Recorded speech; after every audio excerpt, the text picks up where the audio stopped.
నమస్తే, నేను శాస్త్ర. Welcome to our channel. వ్యక్తిగత కక్షలతో ఒకరి మీద ఒకరు దాడులు చేసుకుంటూ హత్యకు గురైనటువంటి ఒక వ్యక్తిని టీడీపీ వాళ్ళు చంపారని అంటూ ఆరోపిస్తున్నారు వైసీపీ పార్టీ. మరి నిజంగానే టీడీపీ వాళ్ళు కక్ష గట్టి అతన్ని చంపారా, లేకపోతే ఇవి వ్యక్తిగత కక్షపూరితమైనటువంటి హత్యన? ఈ అంశాలన్నీ కూడా ఏపీకి సంబంధించిన ఒక వ్యక్తిని అడిగి తెలుసుకుందాం. నమస్తే అండి. నమస్తే అండి.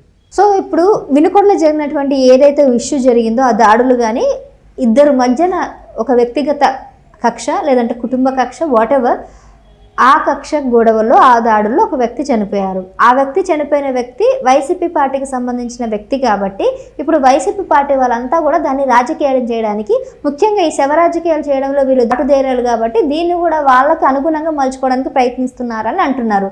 అది నిజమేనా? ఒకటి మీరు చెప్పారు, మీ ప్రశ్నలోనే సమాధానం ఉంది. ఒకటి క్లారిటీగా చెప్పుకుంటే, శవ రాజకీయం అని అడిగారు. జగన్మోహన్ రెడ్డి పార్టీ ఎప్పుడు పుట్టింది? రాజశేఖర్ రెడ్డి చచ్చిపోయిన తర్వాత. ఏం సిద్ధాంతాలంటే, మా నాయన చచ్చిపోయినాడు, నాకు ముఖ్యమంత్రి పదవి లేదు, అందుకని పార్టీ పెట్టా అన్నాడు. ఎవరు? జగన్మోహన్ రెడ్డి గారు. అంటే తన పార్టీ శవాల పునాదుల మీద పుట్టింది. ఆ తర్వాత అధికారం కోసం ఏవో ఓదార్పు యాత్రలు అని చెప్పి ఫేక్ యాత్రలు చేశాడు. ఏంటంటే అందరూ మా నాయన కోసమే చనిపోయినారని చెప్పి సానుభూతి కోసం యాత్రలు చేశాడు. ప్రజలు నమ్మలేదు. 2014లో మా తండ్రి చచ్చిపోయినాడన్న ప్రజలు నమ్మలేదు. పార్టీ పుట్టిందేమో శవం మీద పుట్టింది. ఆ తర్వాత ఏంటంటే తండ్రి చచ్చిపోయినప్పుడే శవాలు సేకరించాడు. అంటే శవ రాజకీయాలు జగన్మోహన్ రెడ్డికి వెన్నతో పెట్టిన విద్య. ఆ తర్వాత 2014లో ఓడిపోయే తలకి ఇది సరిపోదు, ఈ మాత్రం దోస్తు నాయన చచ్చిపోయినాడన్న ఓట్లు లేదు, ఇంకేదో ఒకటి చేయాలని చెప్పి తనకు కోడికత్తి పొడిపించుకున్నాడు. నన్నే చంపేస్తున్నారని చెప్పి విషయం చెప్పాడు. కానీ తీరా చూస్తే ఏంటంటే ఆ కోడికత్తి తనకు తానే పొడిపించుకున్నాడు. ఆ తర్వాత ఏమంటే ఈ దోసు కూడా సరిపోదు, మనం గెలవాలంటే ముఖ్యమంత్రి అవ్వాలంటే ఇంకా ఏదో పెద్ద బాబాయిని 2019 ముందు నేను చెప్పేది, బాబాయిని చంపేశాడు. చంపేసి ఏమీ తెలియని అమాయకుల్లాగా అక్కడికి వచ్చి ఓదార్చి నాటకం ఆడి చంద్రబాబు నాయుడు చంపించేశాడని చెప్పి నారాసుర రక్త చరిత్రాన్ని కత్తులతో పెట్టి ఇవన్నీ రాయిపించాడు. తీరా అధికారంలోకి వచ్చేశాడు. ఎందుకంటే బాబాయిని చంపాడనే సానుభూతితో ప్రజలు పోనీలేరా, కోడికద్దాడు జరిపింది, నాయన చచ్చిపోయినాడు అంటున్నాడు, బాబాయ్ చచ్చిపోయాడు అంటున్నాడు, సానుభూతితో ఓట్లేశారు. ఒక్క ఛాన్స్ ఇచ్చారు. ఇచ్చిన తర్వాత ఏం చేశారు? తీరా తెలియదండి, చంపినోడిని పక్కనే పెట్టుకుంటాడు. వాడేమో తెల్లారితో 3 గంటలకి జగన్ గారికి ఫోన్ చేస్తాడు, జగన్ వాళ్ళ ఇంట్లోకి ఫోన్ చేస్తాడు. అది వీళ్ళ చరిత్ర. అర్థమైందా అండి?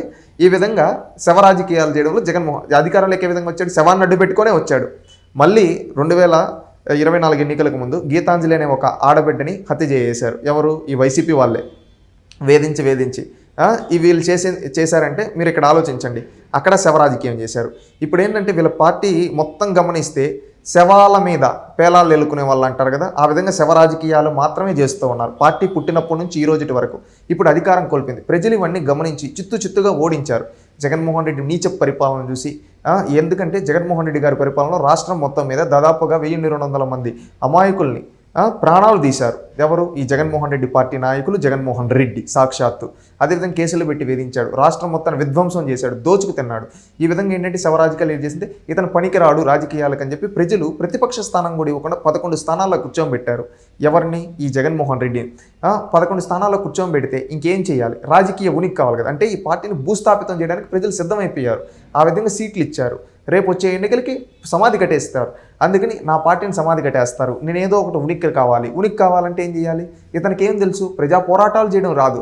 అందుకని చెప్పి ఏం చేస్తా ఉన్నాడంటే, గతంలో ఏది చేసినా తనకి రివర్స్ అవుతుంది కాబట్టి తనకు అలవాటు, ఎక్స్పర్ట్ అయిన శవ రాజకీయాన్ని మొదలుపెట్టాడు. ఆ శవ రాజకీయంలో ఈరోజు ఏం చేస్తూ ఉన్నాడంటే, ఎక్కడో ఇద్దరు వ్యక్తిగత గొడవల మధ్య చచ్చిపోతే దానికి రాజకీయాలు బులిమి ఈరోజు ఈ విధంగా చేస్తున్నాడు. అక్కడ వినుకొండకు సంబంధించిన ఎమ్మెల్యే జీవి ఆంజనేయులు గారు కూడా ప్రెస్ మీట్ పెట్టి చెప్పడం జరిగింది. అది ఇద్దరు వ్యక్తుల మధ్య జరిగింది, పార్టీకి ఎలాంటి సంబంధం లేదు, వాళ్ళపైన చర్యలు తీసుకుంటాము. వీళ్ళు గతంలో వైఎస్ఆర్సీపీ పార్టీలోనే ఉన్నారు, ఇద్దరు ఒకే పార్టీలో ఒకే వ్యక్తికి అనుచరుడుగా ఉన్నారు, వాళ్ళ వ్యక్తిగత గొడవల వల్ల జరిగిందని. కానీ జగన్మోహన్ రెడ్డి బెంగళూరులో ఉన్నాడు. బెంగళూరు నుంచి ఈ విషయం తెలియగానే పరిగెత్తుకుంటూ వచ్చాడు. విజయవాడ ఎయిర్పోర్ట్లో కూడా వచ్చి నవ్వుతూ స్మైల్ చూసారా, ఎక్కడా లేని ఆనందం. నిన్న కూడా ఈరోజు కూడా కారు దిగుతూ ఆనందం. ఏంటంటే ఆ ఆనందం ఎందుకంటే శవాన్ని చూస్తే జగన్మోహన్ రెడ్డికి నవ్వు వస్తుంది. ఎందుకంటే శవ రాజకీయాలు చేయడంలో ఎక్స్పర్ట్ కదా జగన్మోహన్ రెడ్డి గారు. పైశాసిక ఆనందం అంటారా? తన రాజకీయ ఉనికి కోసం శవ రాజకీయం చేస్తున్నాడు అంటాను నేను జగన్మోహన్ రెడ్డిని సూటిగా. ఎందుకంటే 5 ఏళ్లలో జగన్మోహన్ రెడ్డి గారి ప్రభుత్వంలో అనేక మంది బడుగు బలహీన వర్గాల ప్రజలు ఈ ప్రభుత్వం చేత వేధింపబడి మరణింపబడితే, అదేవిధంగా అనేక మంది ఆడబిడ్డలు అత్యాచారం జరగబడితే ఏ కుటుంబాన్ని జగన్మోహన్ రెడ్డి పరామర్శించలేదు. మీకు తెలుసా? అవును, గతంలో కూడా వైసీపీ ఎమ్మెల్సీ అయినటువంటి అనంతబాబు దళిత యువకుని చంపి డోర్ డెలివరీ చేసినా గానీ అప్పుడు పరామర్శించకుండా, అప్పుడు పలకరించకుండా ఉన్న వ్యక్తి ఇప్పుడు మాత్రం పరామర్శించడానికి ముందుకు వస్తున్నాడు. ఇప్పుడు పరామర్శించడానికి కూడా కాదండి, శవరాజకీయం మొదలు పెట్టాడు. ఇది అసలు రాజకీయ పార్టీలకు సంబంధం లేదు. ఈ విషయం అనేది ఏ రాజకీయ పార్టీకి సంబంధం లేదు. కానీ వైసీపీ నాయకుడు అతను కూడా ఏంది, ఒక రౌడీ, ఒక వీధి రౌడీ. ఆ వీధి రౌడీ చనిపోతే గతంలో ఒక పరామర్శకు వెళ్ళాడు. ఎక్కడికి వెళ్ళాడు మీకు గుర్తుందా? మాచర్లలో పిన్నెల రామకృష్ణారెడ్డిని అరెస్ట్ చేస్తే నెల్లూరు జైలుకి వెళ్ళాడు. అతను ఎంత పెద్ద రౌడీనో రాష్ట్రం మొత్తం తెలుసు. ఈవీఎంను పగలగొట్టలేదని చెప్పి వెనకేసుకొని వచ్చాడు. ఒక రౌడీకి ఈ వీధి రౌడీ, ఆకు రౌడీ వెనకేసుకొని వచ్చాడు ఈ జగన్మోహన్ రెడ్డి. ఇంకొకటి ఏంటంటే నాకు చెప్పదలుచుకుంది, మొన్న ఏదో పులివెందులు ఏదో సంఘటన జరిగిందన్నారు. వైఎస్ఆర్ అభిమానులు జగన్మోహన్ రెడ్డి అభిమానులు కొట్టుకుంటే దాన్ని తెలుగుదేశం పార్టీ పైన తోసి ఈ విధంగా రాజకీయం చేయాలనుకున్నాడు. అర్థమైందా? మళ్ళీ ఇప్పుడేమంటే కొత్తగా ఇంకా ఏదో ఒకటి జనాల్లో ఉత్తేజం తెప్పియాలి కదా, జనాలను ఏదో ఒకటి చేయాలి కదా. అందుకోసం ఆయన ఏం చేస్తూ ఉన్నాడంటే ఈ టైప్ ఆఫ్ రాజకీయం ఏంటంటే, ఎవరో చచ్చిపోతే ఆ విషయాన్ని తీసుకొని రాజకీయాలు బులిమి అధికార పక్షం పైన తోసి ఏదో ఒకటి చేయాలని జగన్మోహన్ రెడ్డి నీచ రాజకీయానికి తరలేశాడు. ఈరోజు సిగ్గు లేకుండా నిన్న బెంగళూరు నుంచి వచ్చినప్పుడు చూసా, ఎయిర్పోర్ట్లో ఇట్లా దండాలు పెడతా నవ్వుతూ వస్తూ ఉన్నాడు. నిజంగా నీకు కార్యకర్త ఎవరైనా చనిపోయారంటే బాధ అంటే ఎవరైనా దిగులు మొహంగా ఈ విధంగా బాధతో వస్తారు. ఇప్పుడు కూడా స్పెషల్ ఫ్లైట్లో వచ్చినటువంటి ఆయన ఇప్పుడు సామాన్యంగా ఎప్పుడు పాసెంజర్ ఎక్కదు, ఈసారి మాత్రం పాసెంజర్లు రావాల్సిన పరిస్థితి ఏర్పడింది. ఎందుకని? అదే జమ్మం అంటారు కదా, అంటారు కదా, అది జగన్మోహన్ రెడ్డి ఇప్పుడు ఏంటంటే నీచ రాజకీయాన్ని నేను చెప్తున్నాను కదా, శవ రాజకీయాలు చేయడంలో జగన్మోహన్ రెడ్డి ఎక్స్పర్ట్. ఇప్పుడు మళ్ళీ ఫేక్ చేసి మళ్ళీ అధికార పక్షాన్ని ఎట్టయినా ఇలాంటి శవ రాజకీయాలు చేస్తూ మళ్ళీ తన ఉనికి కోసం జగన్మోహన్ రెడ్డి తన ఉనికి కోసం శవ రాజకీయాలు చేస్తున్నాడండి. ఇది క్లారిటీగా రాష్ట్ర ప్రజలందరూ గుర్తుంచుకోవాలి. ఎందుకంటే జగన్మోహన్ రెడ్డి అనే వ్యక్తి ఉన్నన్ని రోజులు రాష్ట్రంలో ఇలాంటివి జరుగుతూనే ఉంటాయి. ఈ జగన్మోహన్ రెడ్డిని రాజకీయ సమాధి చేసిన రోజే రాష్ట్రం ప్రశాంతంగా ఉంటుంది. లాస్ట్ టైం కాకినాడ గీత విషయంలో కూడా ఇదే జరిగినట్టుంది కదండి. జగన్మోహన్ రెడ్డి సాక్షాత్తు జగన్మోహన్ రెడ్డి శవ రాజకీయాల్ని ప్రోత్సహిస్తున్నాడు. జగన్మోహన్ రెడ్డి కుటుంబం, జగన్మోహన్ రెడ్డి బ్రతుకు మొత్తం శవ రాజకీయాలతో నిండిపోయింది. తన తండ్రి శవాన్ని అడ్డు పెట్టుకొని ముందర సంతకాలు సేకరించిన వాడిని ఏమంటారు? అదేవిధంగా తన తండ్రి శవాన్ని అడ్డు పెట్టుకొని పార్టీ పెట్టాడు. తన బాబాయ్ శవాన్ని అడ్డం పెట్టుకొని ముఖ్యమంత్రి అయ్యాడు. తనకు తాను పొడిపించుకొని అవన్నీ చూస్తే దీంట్లో ఏంది? ఫైనల్గా జగన్మోహన్ రెడ్డి హస్తం ఉంది. ఈ రోజు కూడా చేసేది తానే, ఓదార్చేది తానే, మళ్ళీ ప్రత్యర్థుల పైన తోసేది తానే. అదే జగన్మోహన్ రెడ్డి. ఏమంటే రాజకీయ ఉనికి కోసం ప్రజలు క్లియర్ కట్ మ్యాండేట్ ప్రతిపక్షం కూడా లేకుండా కూర్చోబెట్టారు. కానీ ఇప్పుడు ఏంటంటే ప్రజల్లో ఉనికి కోసం ఏదో ఒకటి రాష్ట్రంలో విధ్వంసం సృష్టించాలి అనే ఉద్దేశంతో ఈ జగన్మోహన్ రెడ్డి ఇలాంటి రాజకీయాలు చేస్తున్నారు. వీళ్ళ తండ్రి గురించి ఈనాటి మా తరం వాళ్ళకి కొంతమంది తెలుసుకోవాల్సింది ఏంటంటే, ఆ రోజు పదవి కోసం హైదరాబాద్లో మత కల్లోహాలు రెచ్చగొట్టాడు. ఎవరో తెలుసా? రాజశేఖర్ రెడ్డి. అదే విధంగా ఈరోజు జగన్మోహన్ రెడ్డి గారు కూడా రేపు 5 ఏళ్ల తర్వాత జరగబోయే ఎన్నికల కోసం ఇప్పటి నుంచే శవ రాజకీయాలు మొదలుపెట్టాడు. ఇలాంటి వ్యక్తి ఉంటే ఆంధ్రప్రదేశ్ రాష్ట్రం ప్రశాంతంగా ఉండదు. జగన్మోహన్ రెడ్డిని రాజకీయ సమాధి చేసి జగన్మోహన్ రెడ్డిని పూర్తిగా జగన్మోహన్ రెడ్డి పార్టీని సమాధి భూస్థాపితం చేస్తేనే ఆంధ్రప్రదేశ్ రాష్ట్రం ప్రశాంతంగా ఉంటుంది.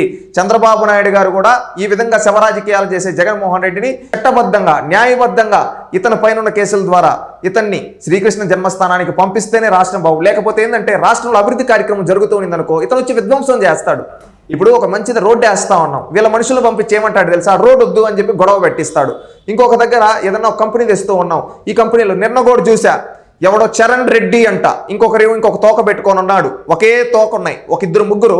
లోకేష్ గారు పక్క రాష్ట్రం వాళ్ళని ఇక్కడ తీసుకొని వచ్చి కంపెనీలు పెట్టండి అంటే వీళ్ళు ఏం చేస్తున్నారంటే ఆ కంపెనీలకు ట్యాగ్ చేసి ఆంధ్రాలో కంపెనీలు పెట్టద్దు అంటున్నారు. జగన్మోహన్ రెడ్డి మనుషులు, జగన్మోహన్ రెడ్డి చుట్టూ ఉండే అనుచరులు, అంటే రాష్ట్రం బాగుపడడం జగన్మోహన్ రెడ్డికి, జగన్మోహన్ రెడ్డి పార్టీలో ఉండే వాళ్ళకి నచ్చటం లేదు. అందుకే 5 ఏళ్ళ విధ్వంసం చేసి ఇప్పుడు చంద్రబాబు నాయుడు వచ్చి మంచి చేస్తే వీళ్ళకి రాజకీయం ఉండదని చెప్పి ఇలాంటి చేస్తూ ఉన్నారు. ఇలాంటి రౌడీజాలు, గూండాయిజాలు, లేనిపోని విష ప్రచారాలు, ఫేక్ న్యూస్, సోషల్ మీడియా నుంచి చేస్తూ ఉన్నారు. ఈ విధంగా రాష్ట్రాన్ని నాశనం చేయాలనుకున్నారు. వీళ్ళకి ప్రజలు బుద్ధి చెప్పాలి. ప్రజాక్షేత్ర ప్రజాస్వామ్యబద్ధంగా బుద్ధి చెప్పారు. రేపు ఇలాంటి వాళ్ళని పూర్తిగా భూస్థాపితం చేస్తేనే రాష్ట్రం బాగుపడుతుంది. దీనికి తగ్గట్టు ప్రజలు, ప్రభుత్వం అందరూ కలిసి ఈ రాజకీయ రాక్షసుణ్ణి, ఈ రాజకీయ విషనాగుని జగన్మోహన్ రెడ్డిని భూస్థాపితం చేయాలి, రాజకీయ సమాజ్ చేయాలని కోరుకుంటూ ఉన్నాం.